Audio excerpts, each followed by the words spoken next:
Hello, everyone, and welcome into the Sunday edition of the Greater Houston Area Ranking Scoreboard Show.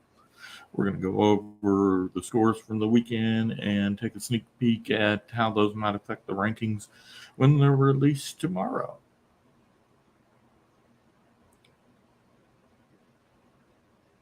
And to recap in Thursday's action, in 6A, Westfield, Tompkins, Summer Creek, Cy Ranch, Hightower, Marshall, Magnolia West, Conroe Covenant were all winners. In Friday's action, in 6A, North Shore, Katy, Atascocita, Shadow Creek, The Woodlands, Klein Cane, Dickinson, Houston Memorial, Channelview, New Caney, Cy-Fair, Clear Falls, Houston Lamar, and Clear Springs were all winners. In 5A action, Manville, Lake Creek, Baytown Lee, Port Neches Groves, Angleton, Fulshire, Barbers Hill, and Dayton were all winners. In 4A, Silsbee, Lumberton, Navasota, Jasper, El Campo, Little Cypress, Mauriceville, and Royal were all winners. In 3A action, Hitchcock, Columbus, Anahuac, East Bernard, Tidehaven, East Chambers, and Van Vleck were all winners. And then our non-UIL 11-man action, Houston St. Thomas with a forfeit win, and then John Cooper, Bel Air Episcopal, Houston St. John's, Fort Bend Christian, Cypress Christian, Houston Second Baptist were all winners. And in Super 6 action, Pasadena First Baptist, Baytown Christian, Houston Texas Christian Tigers, and Fort Bend Chargers were all winners. Now, in yesterday's action, limited slate, in 6A, number 8, Fort Bend Bridgepoint were 37-6 winners over Fort Bend Austin. Number 12, Stratford, 59-0 over Cy Ridge. In 5A action, Galveston Ball, number 8, 61-7 over number 14, Houston Waltrip. It's only the second touchdown Galveston Ball surrendered this season. Number 4, in 4A action, number 10, Houston Washington, 57-0 over Houston Yates. Foster Belleville, Orangefield, Hallettsville, Brazos, and Sugarland Logos Prep were open this week. So let's take a look at this in terms of rankings. Let's see, for the 6A results from this weekend, number 1 to number 8 were all winners. But then number 8, number 9, Klein Collins, number 10, C.E. King lost. Number 13, Jersey Village lost. Number 14, Deer Park lost. Those will definitely affect the ordering of the teams in that part. Then 15 through 22 were winners. Now we get down to the part where the losses could affect who's in the rankings. Does a loss to number 2, Katy, drop Cinco Ranch out? Does a loss to number 5, Shadow Creek, drop Pearland Dawson out? And to say that in a different way, when comparing those teams to the teams that might be sitting at number 26, 27, do those teams merit elevation over Cinco Ranch and Pearland Dawson? So tune in tomorrow, and I'll have figured that out over the course of this afternoon. On the 5A, in the 5A action, you can see 1, 2, and 3 were all winners, but number 4, Port Arthur Memorial, with a shocking loss to Baytown Lee.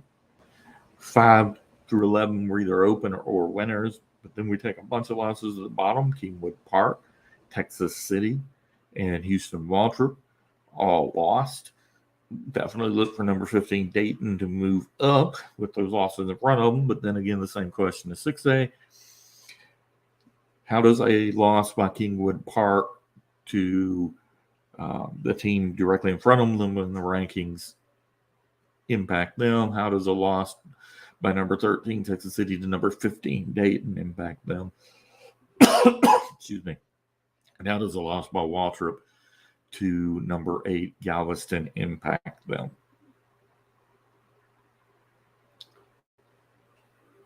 Moving on to 4A, the Belleville was open. Sealing and Lumberton winners. Our highest place loss was Stafford to unranked Navasota, 35-37. So it's definitely going to have some impact on Stafford's rating.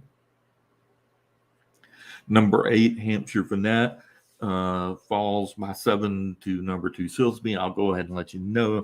I don't think that merits dropping Hampshire Vanette out of the rankings. So we're probably just looking at a rearrangement there in the 4, 5, 6 area and 8, 9, 10 area.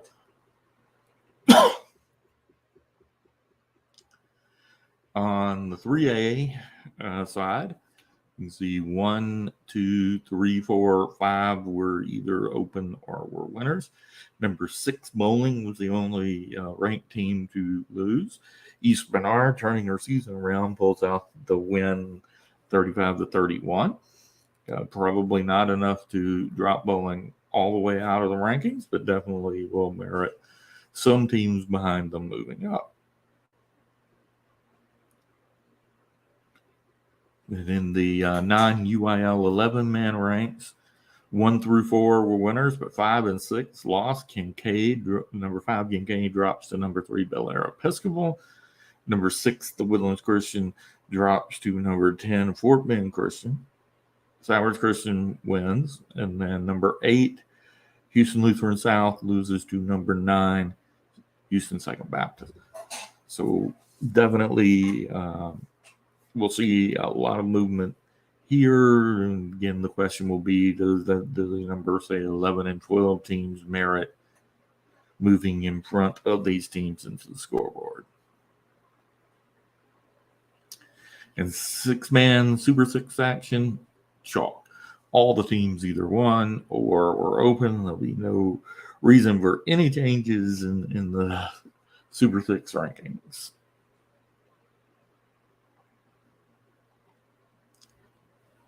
So tomorrow we will have our rankings release. It'll be on Twitter. Follow the handle TXHSFB. And from 8 a.m. to 9 a.m., we will reveal the updated 6A rankings. From 9 a.m. to 10 a.m., we will reveal the updated 5A rankings. From 10 a.m. to 11 a.m., we will reveal the 4A rankings. 11 a.m. to noon will be the 3A. Noon to 1 p.m., we'll reveal the non-UIL 11-man rankings. And from 1 p.m. to 2 p.m., we will reveal the 6-man Super 6 rankings. It's getting real close to the end of the year, so be sure and tune in next Thursday, 8 a.m., where we will have we'll go over the schedule for Week 10.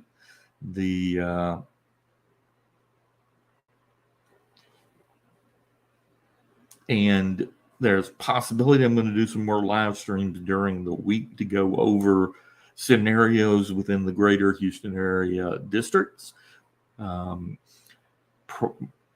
Still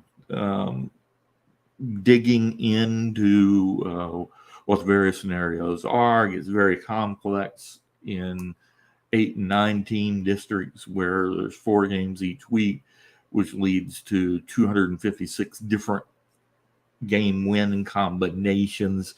Gets a lot easier when you get down to the 7 and 16 districts to wade through all of that. But I will definitely be looking at all the scenarios and all the districts covered on the scoreboard.